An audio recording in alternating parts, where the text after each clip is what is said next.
Being afloat in and around the Goodwin Sands in thick fog is an unnerving experience.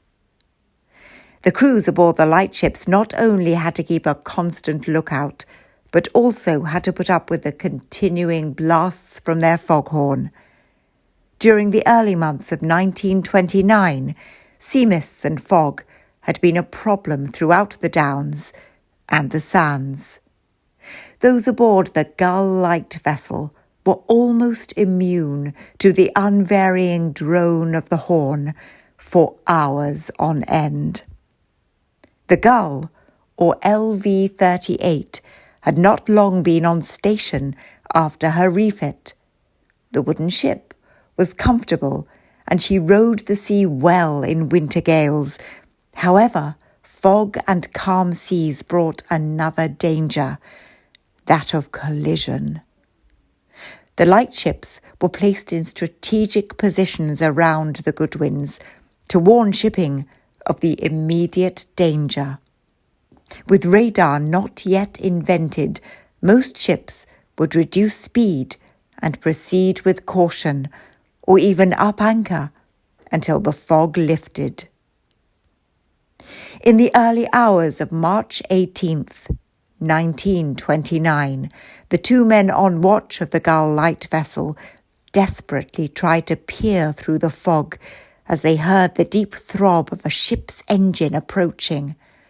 The 7,844-ton passenger ship, City of York, was progressing through the Gull Stream, the inshore route inside the Goodwin Sands. Unbeknown to them, they were on a collision course with the Gull light vessel. Even at slow speed, the towering bows of the liner sliced a large hole through the hull of the light vessel amidships. The rest of the four crew and master were awoken by the sound of splintering wood and the Gull's lantern crashing down on her deck. The impact of the collision nearly pulled the Gull onto her beam ends as she bounced off the City of York's bows and started to sink. The lightship's 6 crew were picked up by the City of York, which had stopped on impact. The Gull's master could not be found. Within weeks, Trinity House had arranged for the light vessel to be lifted from the seabed. It was then, when the divers were fitting lifting stops to the Gull, that they found the master, Captain Williams. His body was in a standing position, jammed in between his cabin furniture. It was surmised that he was trapped as his vessel started to sink, and before he could leave his cabin. After the Gull was salvaged and repaired, she was put on duty as the brake light vessel and stationed a mile opposite Sandown Castle, guarding the brake sands. Word has it that she was haunted and unlucky, and on a stormy night in 1940, she almost sank again when an Italian ship collided with her.